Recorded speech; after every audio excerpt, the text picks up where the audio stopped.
Welcome to Mompreneur Mastery. I'm your host, Sydney O'Brien, an Instagram strategist turned content and messaging strategist after watching the online space get louder, buyers take longer, and content turn into a performance instead of real connection.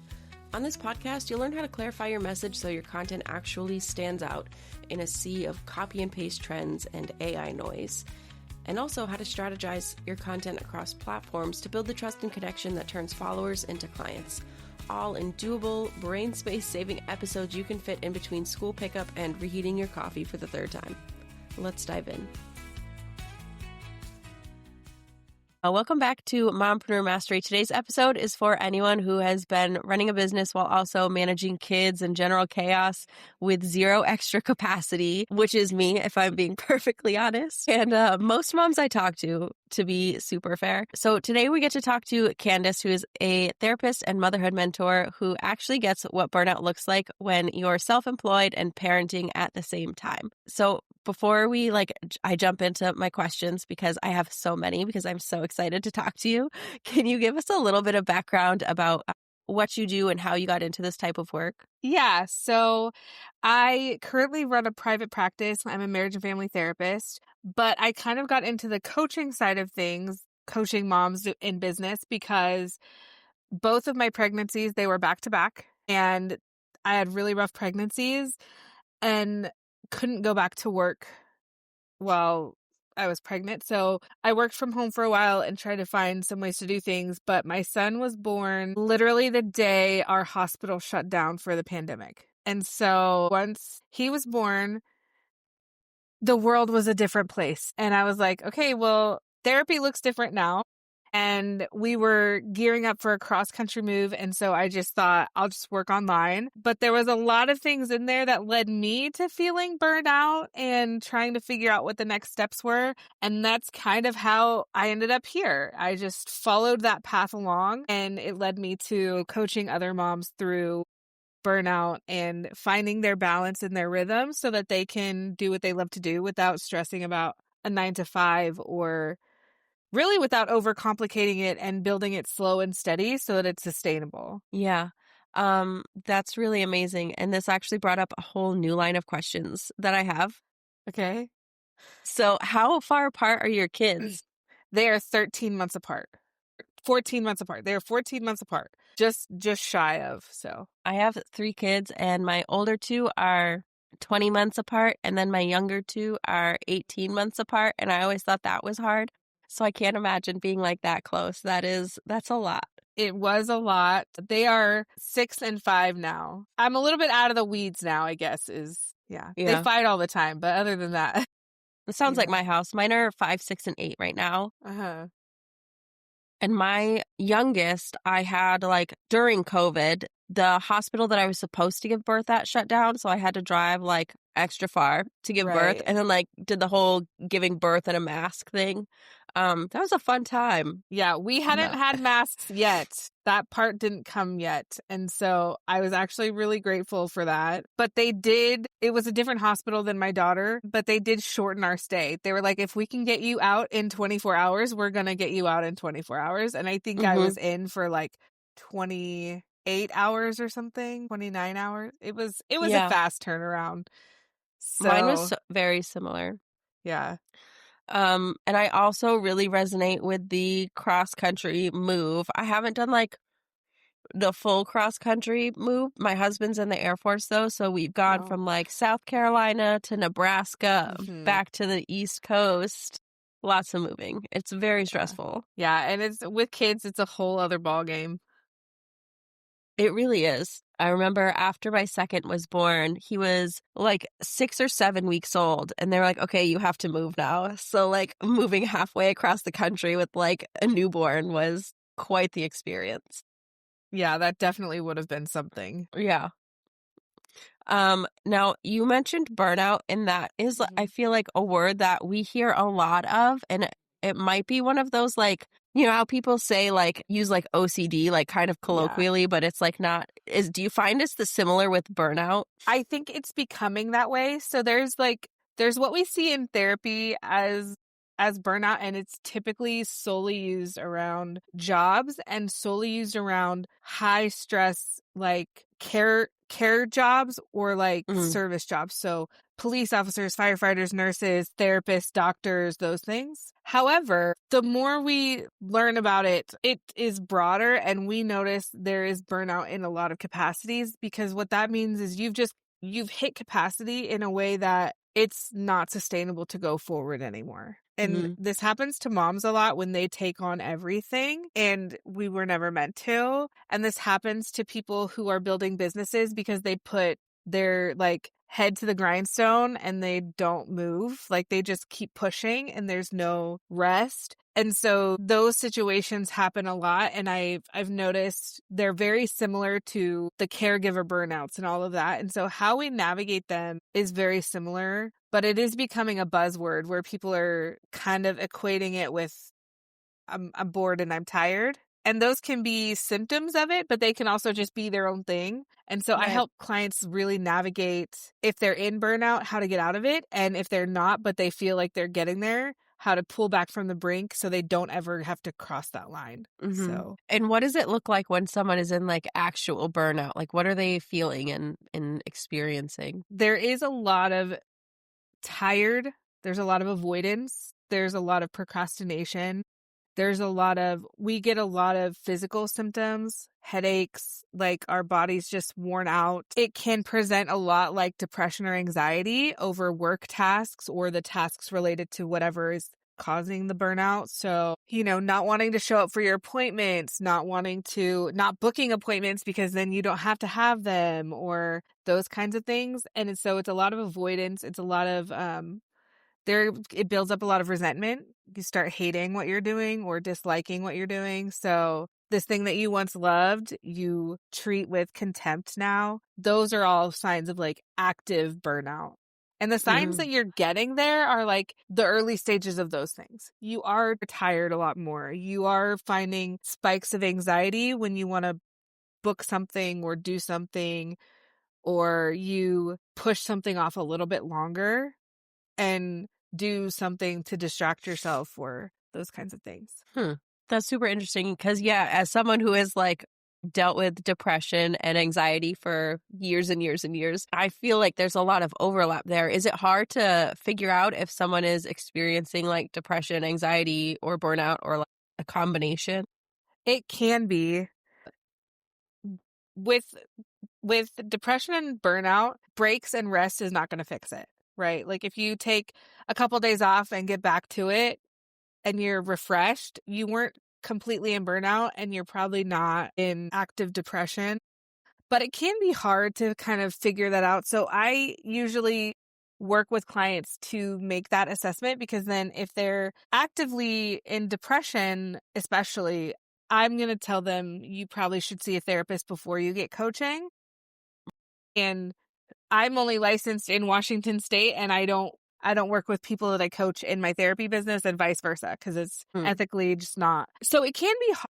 But there are subtle signs, like if you change your focus or you tweak a few things and then you're starting to really love what you're doing, but you're still feeling sad or low, or it's still hard to get motivated, then it was probably more depression than burnout. The anxiety piece is a little harder to tease out sometimes, because anxiety and depression are their own animals, but anxiety is its own little thing where so many of us are living with high functioning anxiety that it's just hard to tease it out from everything, because it's like, this is just my day-to-day life. I'm just a little bit on edge. And so, that's something I would refer to for a therapist also. Like, hey, maybe talk to someone about that. But then you still build the skills. But depression is one that I really keep an eye on if I notice it, to like get support, because it's just harder to get through your life with. Yeah. Absolutely. That makes a ton of sense. And you talk about unexpected causes of burnout. What were the ones that blindsided you, or ones you see a lot in your clients? So for moms especially, these are, I would say, causes might not have been the right word to use, but like contributing factors.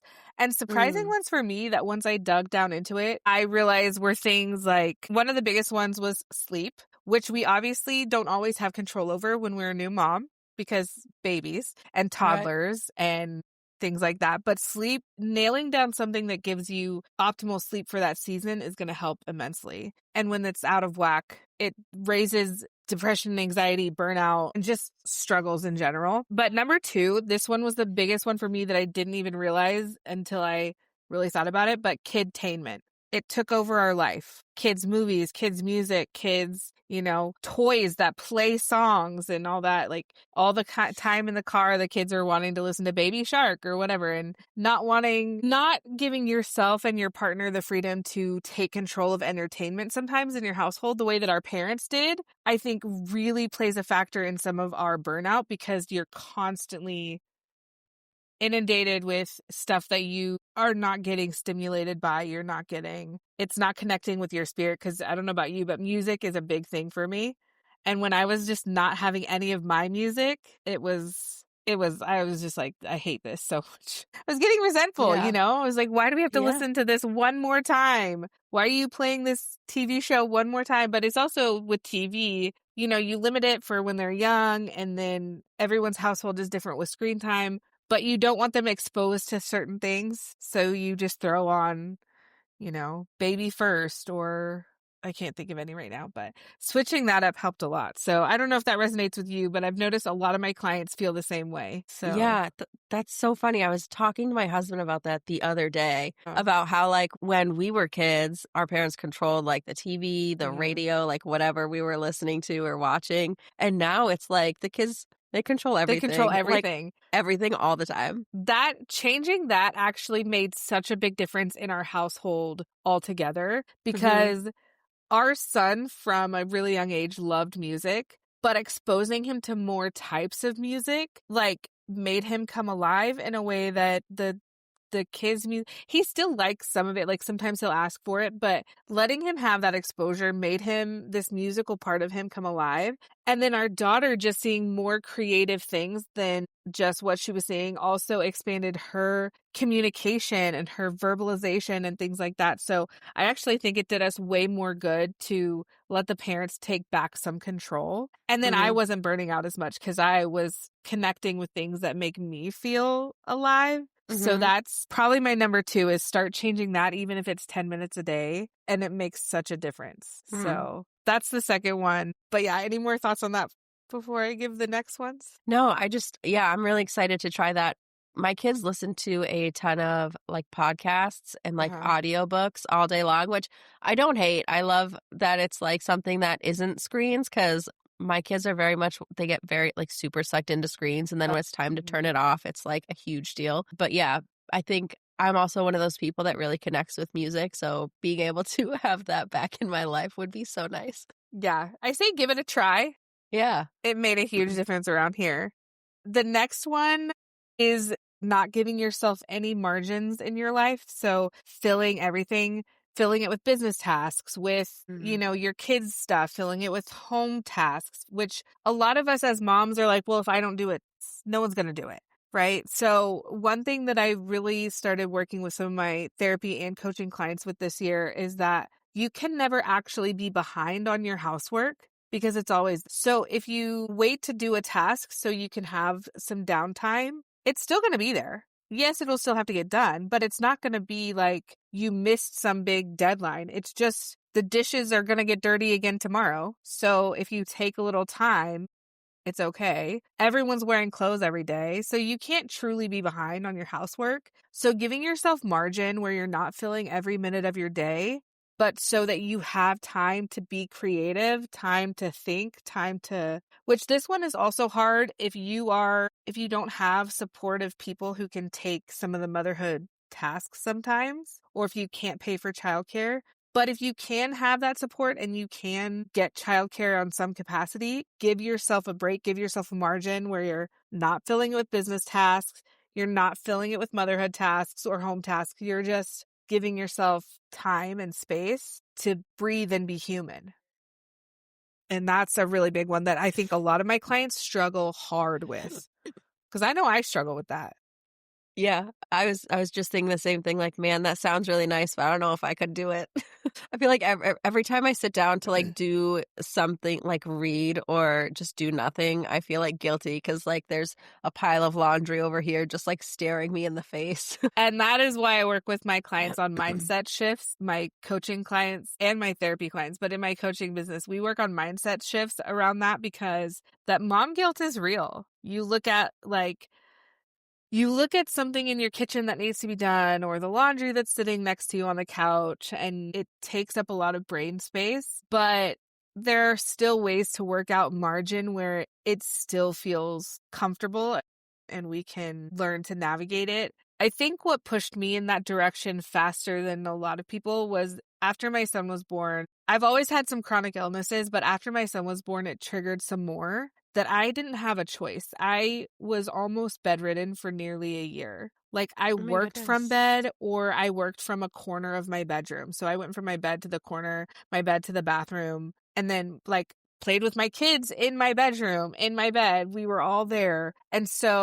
And I had days where I could get up and be out, but it was such a thing where I had to reframe what is actually important, what actually matters. And so I think I got there a little faster than some, but at the same time, it's still a hard lesson to learn because the mom guilt feels so real, but it's usually a liar. Like it's usually just lying to us about what's going Yeah. on. And so I work with clients on that a lot because that's a big one that we all face. And Yeah. so, yeah. Yeah, I was just thinking of all, like, my mom friends, I feel like I've heard them say very similar things. It's definitely a widespread, It is a like, thought. widespread thing. It's nice to know we're not Mhm. alone, but it's also Yeah. important for us to know how to fix it Yeah. because that not having margin, not having space for yourself to just think. And for some people, folding the laundry is one of those places that actually gives them white space to think, or doing dishes. I don't think while doing dishes because it puts me in so much pain. Like Mm, it's not a peaceful place for me. But there are some people out there that would be a margin creating task because they just zone out, their brain gets creative, they're, whatever. Same with laundry. I can't the physical task actually makes my body. It puts me in so much pain that it's just a task I do because it has to get done. And right. so, but I've also changed how I do laundry around here because of that. So, my way of doing laundry would put most people into a tailspin because it's what works for us. And so, yeah. But the last ones are like visual clutter, doom scrolling, things that are cluttering up our brain space, which goes along with that margin. So that sounds counterintuitive to what I was just saying, because if you're saying, dishes will still be there, laundry will still be there, but you're also saying visual clutter burns you out, those things seem counterintuitive, but it just means being able to keep your space as well as possible and not completely cluttered, but still giving yourself grace if the dishes don't get done, if the laundry doesn't get done, those kinds of things. So those are what I've learned. And then those are those really small shifts we can or like the small contributing factors to burnout that people don't think about or don't realize are playing a huge factor in their burnout because they seem so small. Yeah. It makes sense though because they are like especially if thinking mostly for myself, I'm like home a lot during the day. Uh-huh. I work from home, so like the visual clutter, it's like all around me all the time. Hmm. So it takes its toll. Yes, it definitely does. So finding ways to simplify the systems of how you keep it, because I too can look around like behind where you are and be like, I don't know why all that stuff is there, or I don't know how that stuff got there, or I'm actually looking at my table and for the first time in a week and a half, it's completely clear. And it definitely makes a difference because I'm not looking up thinking about all the things that have to be done. And Mhm. that's what visual clutter does, especially for those of us with ADHD. It's also weird because it's the clutter reminds us of all the things we have to do, but then there's paralysis to do the task. And so we're just all we're learning how to live with our own brains and bodies is really what has to happen. Yeah. So Yeah, I was gonna ask about that next, about how, like, executive function plays into it because I know you work with, like, I'm chronically ill and also neurodivergent, people. yeah, so with executive functioning struggles, because some of these it's easier, especially the containment one. It's like, okay, well, turn off the kid stuff for a while, turn on your music. That's a little easier than go clean your kitchen table, right? Right. So with those kinds of things, I help my clients establish systems that work for them. So I'm actually going to be doing another interview soon where I'm talking about how my system shifted over time because I was hating how our house was, not because it was messy, but because it did not work for me and my brain. So I help my clients really find the systems that work for their brain and their family. And that's going to look different for everybody. And so it's really about what level I help those that are chronically ill and neurodivergent who just have less capacity find them what I like to call the minimum viable product, which we hear that a lot in business, right? It's what you can put out the fastest to make some money. If we apply that in homekeeping and motherhood and business creation, it's the system that's going to give you the easiest return on your energy level without overspending your energy. And so like for me, it's keeping our kids' medicines in our mug cabinet because that's where I'm going to remember them for some reason. And we have a no fold laundry system. And up until the start of the school year, my kids' laundry, their clean clothes, were each in a drawer in our laundry closet. I guess it's a closet. I don't know what it is. We have a laundry closet where our washing machine is. I didn't have to fold anything or take it anywhere. Dryer in their drawer, dryer in their drawer. Now they have more clothes and they're bigger clothes. So they now have a drawer set in their room and they put their own clothes away, but it's a no fold system. My husband and I have our own system of stuff. And so I help clients find the thing that's going to work for them. My kids' socks are in a drawer in our kitchen table, which most people would be like, that's weird. But our kitchen table is right by the front door where they put their shoes on. And so socks. That makes sense. Right by the front door. So, I help them find the system that's going to be the easiest to work for them that still helps them keep as organized as possible for their level of functioning. And so because most systems are for people that are at a higher level of functioning. So let's make a system that works for your level of functioning with the least energy expenditure possible. I love that so much. I feel like we also have like a very weird laundry system in my house where it's just kind of like different things are in different places. My kids have dressers, but they don't really use dressers because they can't pull out like one thing. Everything would end up on the floor and then they would just get really overwhelmed and not dressed at all. So like we fold laundry together. They have like these hanging baskets on the back of their doors and like they pick out one outfit for like each little basket and it lasts like a week. So they have like, yeah. So we have weird systems, not weird because they work for us. Yeah. I feel like that was like a really hard thing for me personally to get accustomed to because it's so different from how I grew up. But everyone in like my parents' house was neurotypical. And then everyone in my family, like my kids, my husband, all neurodivergent. So it's just going to be different. Yes. So that is something I think a lot of us, if you are a neurotypical mom in a neurodivergent household, it's hard to learn that because you are trying to learn not only to create systems that work for you, but that work for your family. As a neurodivergent mom, you're trying to unlearn, especially if you were late diagnosed like me, you're trying to unlearn what either the neurotypicals or the non-diagnosed like neurodivergence in your life taught you.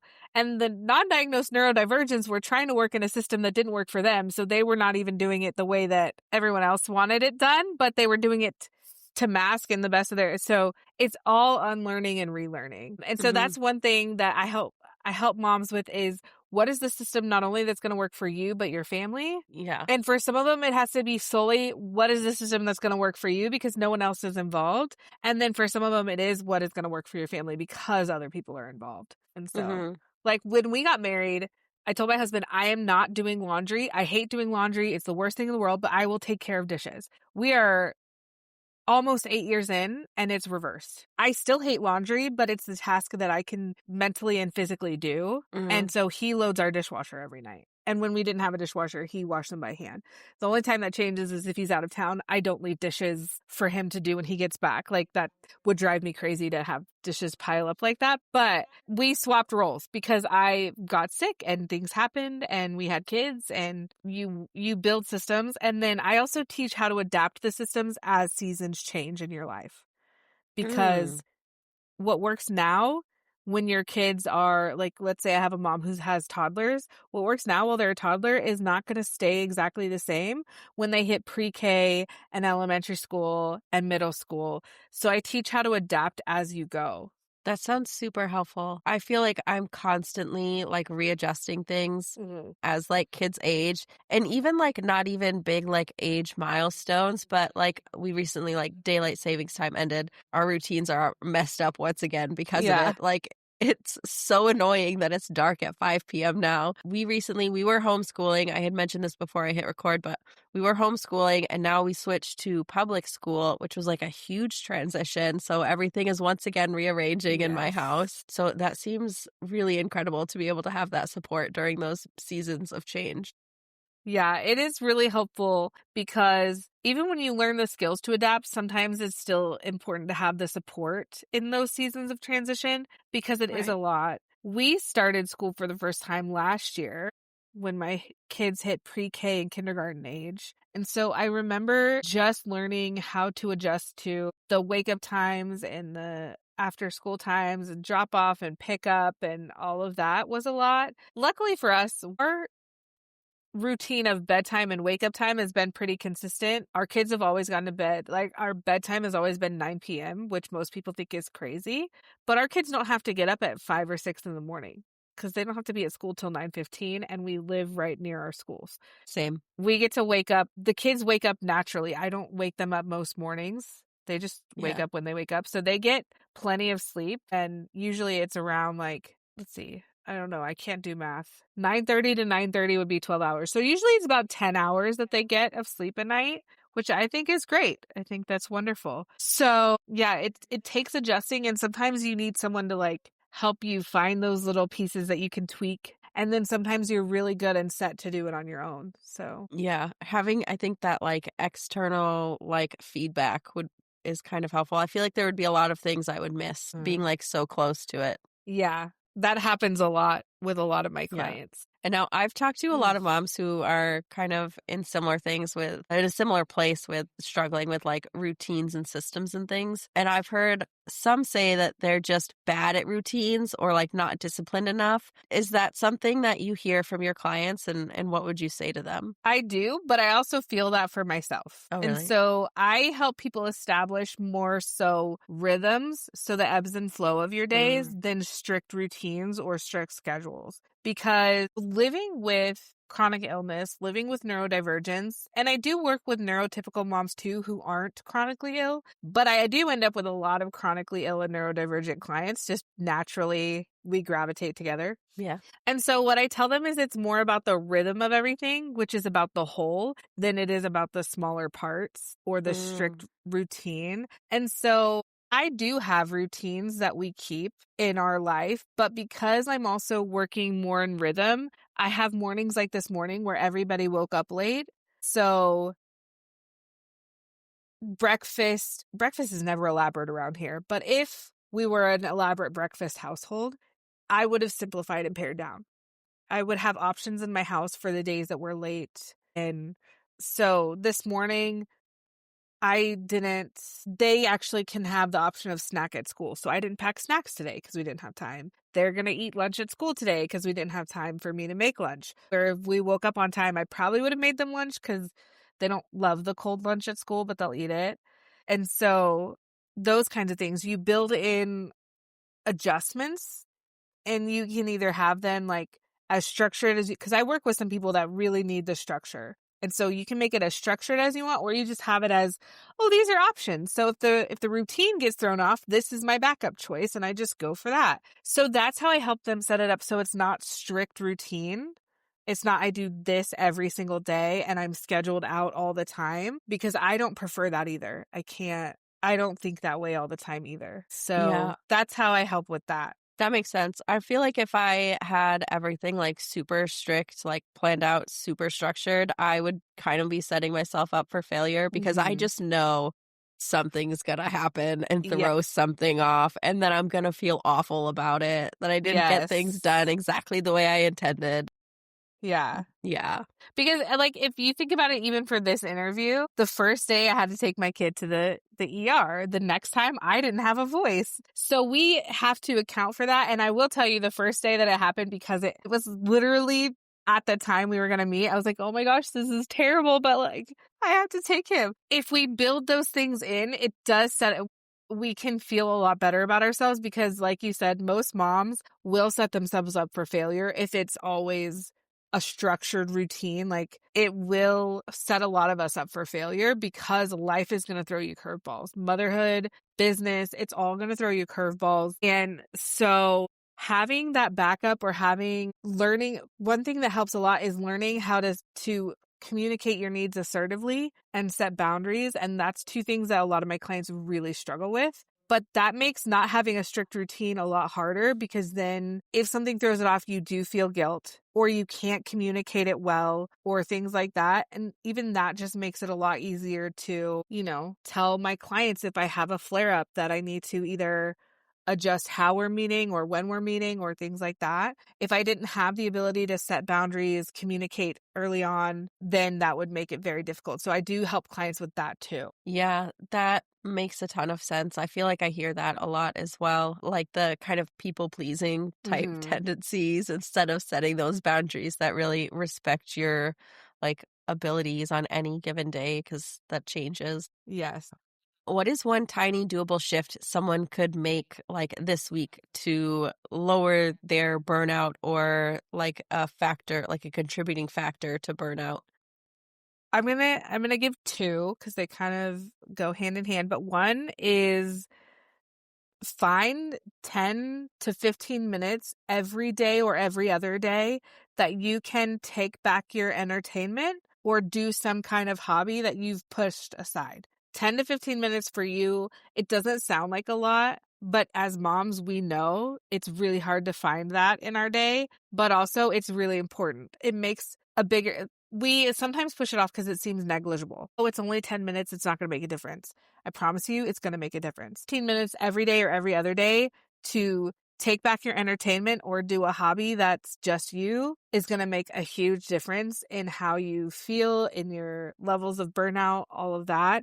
And then the other thing is values clarification. So sit down, really think about what your values are, and then think about what you're doing, how it aligns with that, because that will help you with being able to communicate your boundaries a little more clearly. If you're realizing, I value this thing, but I'm letting this thing override that. I don't want to do that anymore.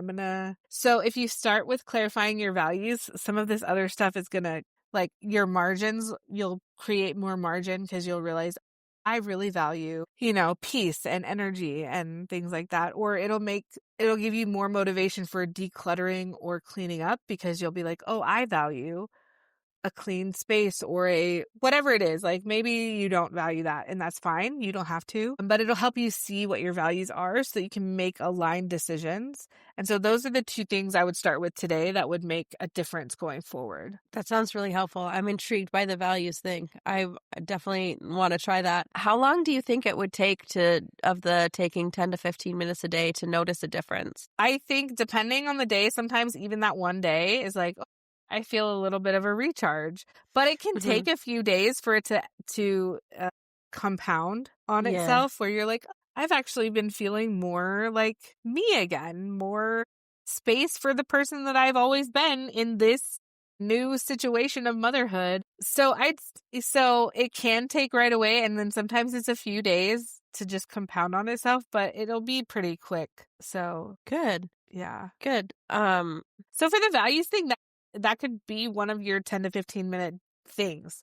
Is like you sit down, that's a good idea, and for 10 to 15 minutes, you just really think through, what do I actually value in my life? What do I want it to look like? What do I want it to be? What values will get me there? And that could be one of those times of like, it's not a full hobby, but you could consider it like journaling or whatever. But that could be one of your days of 10 to 15 minutes, so it's not overwhelming. And then build from there, and it'll be pretty eye-opening for some people, because most people think they know what their values are, but they haven't sat down to look at them. And so it's pretty eye-opening. So if you do that as one of your 10 to 15 minute things, that's also like a way to spend time for yourself. So it's pretty helpful. Yeah.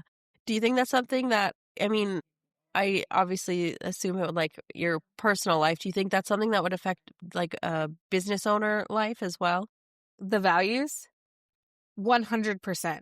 Because what'll happen is you'll realize that you're probably doing a lot of things in your business, or maybe not a lot, but a few things in your business that don't support your values or don't like match your values. And then you get to decide, is this thing something I have to continue doing because of how my business runs? Or can I shift it and change it? And can I build a business that is more in line with my values, which is what I help moms do too. In my program itself, that is one of the steps that we take, is how do these values align with your business and how do we make it match better? Right. I So, imagine that's very helpful because I feel like a lot of the business advice out there is, attempting to do all the things and not even yeah, all the things, but like all the things that like all these other people, like the bigger businesses with like teams and stuff are doing right. that are not aligned with not only our values, but also like our capabilities. Correct. Yeah. Yeah. And so when I work with my clients in my program and we do talk about values, we also talk about how sometimes the misalignment is because we are just not doing the things that align, or we're doing more of the things that don't align. But sometimes it is out of what we need in the season. It can't align. And so we have to give ourselves grace for that. And then Right. sometimes the values that we have no longer line up with our capacity. Right. Like, I value global travel, but I have 2 young children. Like, this is an example because I actually really prefer to stay close to home. But like, let's say that was the case. I have 2 small children who are in school. I am running a private practice that I am in person at 2 days a week. Like, that does not currently align with where I'm at. I could change I could reduce my expectations of the value or change how I live my life, but none of that's going to change overnight. And so we have to look at our capacity and reality with our values, but also there is a lot in our control that we're just not aligning with our values. And so I dig into that. But it's the same. So it's the same with motherhood, right? Business and motherhood. Everyone's got an opinion on how you do it, but you have to make it align with you, your family's needs, your family's capacity, and your family's values. So, and then, Yeah, for sure. and sometimes we fail to do that because we don't actually know what our values are or how much we value them. And so that pushes us to this place of, yeah. And that's why I say start there, because it'll be really eye-opening and it'll shift things in your motherhood and in your business. So, Yeah, I'm excited to try that out. Now, if someone is interested in more ongoing support and like mentorship from you, where could they go to get more information? So they can find me on Instagram. That's Instagram and Threads. That's where I'm pretty active at soul_cadence_coaching. And then I also have a YouTube channel. It's also Soul Cadence Coaching, so they can find me there. Soul Cadence Coaching, YouTube, Instagram, Threads. And then I also just created for people a cozy rhythm archetype quiz so they can see what their ideal cozy rhythm is for life and business as a mom. And so they can take that quiz and get more information about themselves and about what I do with their results for that quiz too. Sounds amazing. I'm really excited to take that quiz. So I hope everyone who is listening does it as well. I will link all of those things in the show notes. Great.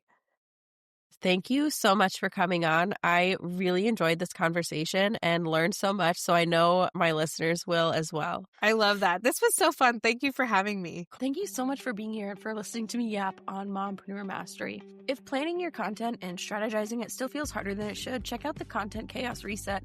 You give it a little bit of information about your business and your offer, and it'll plan 2 weeks of content for you, posts, emails, blogs, or podcasts that all support each other so you have a cohesive marketing plan. It's free and it's linked in the show notes, or you can head to sydneyobrien.com/reset, RESET.